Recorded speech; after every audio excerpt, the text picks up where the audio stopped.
Assalamualaikum warahmatullahi wabarakatuh. Selamat datang di video perkuliahan untuk mata kuliah fonologi bersama saya Heri Haryono, salah satu staf pengajar di Fakultas Bahasa dan di Prodi Bahasa Inggris. Oke, untuk video kali ini saya akan menjelaskan mengenai mata kuliah fonologi yang di dalamnya nanti ada hal-hal berkaitan dengan deskripsi mata kuliah fonologi. Berikutnya adalah RPS dan materi yang akan disampaikan selama 14 kali pertemuan. Dan juga ada grading system atau sistem penilaian yang akan kita praktekkan dan kita bahas. Oke, sebelum kita masuk ke RPS dan sistem penilaian, saya akan menjelaskan dulu sedikit mengenai fonologi di sini. Jadi pada dasarnya fonologi itu secara sederhana itu adalah ilmu yang mempelajari bagaimana kita memproduksi suara atau bunyi menjadi bahasa dan itu akan dijadikan sebagai alat komunikasi oleh kita. Nah, penjelasan mengenai kajian bahasa yang mempelajari tentang bunyi-bunyi bahasa tersebut dan yang diproduksi oleh alat ucap manusia itu disebut fonologi. Oke. Dan bunyi bahasa sebagai satuan terkecil dari ujaran dengan gabungan bunyi yang membentuk suku kata. Jadi, selain juga mempelajari tentang articulatory area atau di mana kita memproduksi bunyi dan suara tersebut, juga akan mempelajari mengenai intensity, pitch, formant, dan juga ada intonasi, ada stressing, ada klasifikasi bunyi tersebut, dan lain-lain. Banyak yang akan kita bahas di mata kuliah fonologi ini. Oke, untuk mata kuliah fonologi, secara singkat, materi di mata kuliah ini banyak. Jadi akan meliputi articulatory area yang sudah saya singgung tadi sedikit. Ada klasifikasi bunyi vokal dan konsonan, ada English syllables, ada stressing dan intonation juga.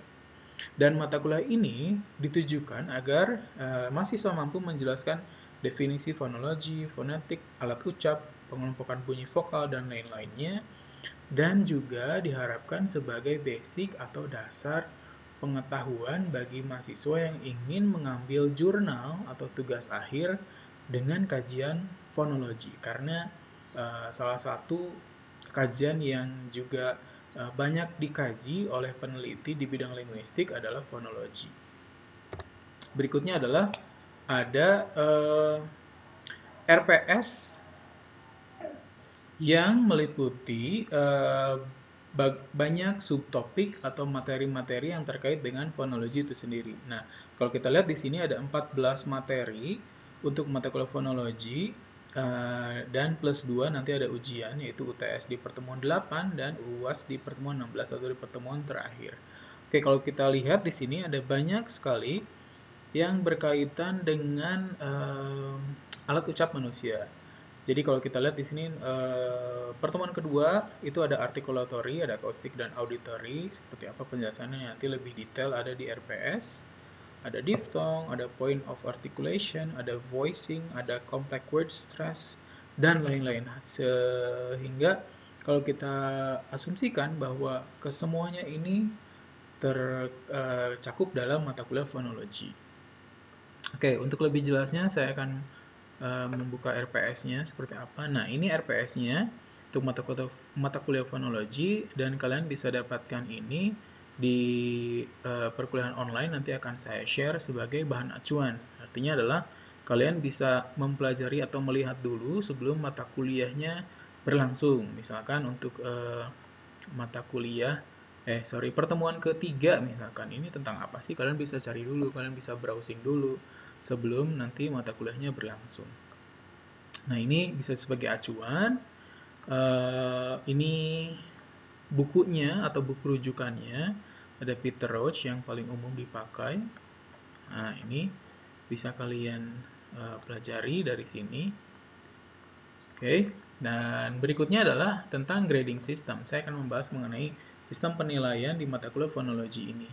Nah, kalau kita lihat grading sistemnya sih standarnya seperti mata kuliah yang lain. Jadi, ada 4 komponen penilaian atau ada 4 elemen penilaian.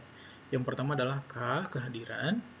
Ada T atau Q, tugas atau quiz. Ada UTS dan UAS. Nah, ini bobotnya masing-masing 10%, 20%, 30% dan 40%. Jadi UTS UAS itu memiliki porsi yang paling besar dalam komponen penilaian. Oke, kalau kita praktekkan bagaimana cara mengisinya, kita akan lihat Kalau misalkan dari 14 kali pertemuan kalian hadir semua, artinya 14 kali hadir, itu konversinya adalah 100. Jadi ini nilai konversinya adalah 100. Tapi kalau misalkan kalian absen 2 kali, tidak masuk 2 kali, itu berarti konversinya 86. Kita asumsikan kalian tidak hadir 2 kali, karena keperluan misalkan, atau terlewat di kuliah online, 86. Kita simpan. Tugas kuisnya itu adalah rata-rata untuk 1 semester. Jadi kalau misalkan ada 10 kali tugas atau 10 kali kuis, kita rata-rata saja berapa nilainya untuk nilai average score dari tugas atau kuisnya. Misalkan average score-nya itu 80. Nah, untuk UTS misalkan 78. Untuk UAS-nya adalah 77 misalkan. Nah, kalau kita lihat di sini, hasil akhirnya itu adalah 79,4.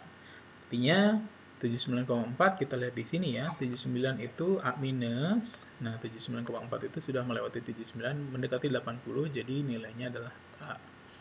Nah, yang ada di transkrip itu adalah nilai HM ini. Begitu ya. Oke, mungkin itu penilaian standar untuk semua mata kuliah juga sama. Dan yang bisa saya sampaikan cukup segitu dulu untuk mata kuliah fonologi. Terima kasih atas perhatiannya. Jika ada informasi yang kurang atau kalian butuhkan, kalian bisa menghubungi saya di WhatsApp, atau bisa juga melalui email, atau juga nanti ada di forum untuk perkuliahan online. Sekali lagi terima kasih. Wassalamualaikum warahmatullahi wabarakatuh.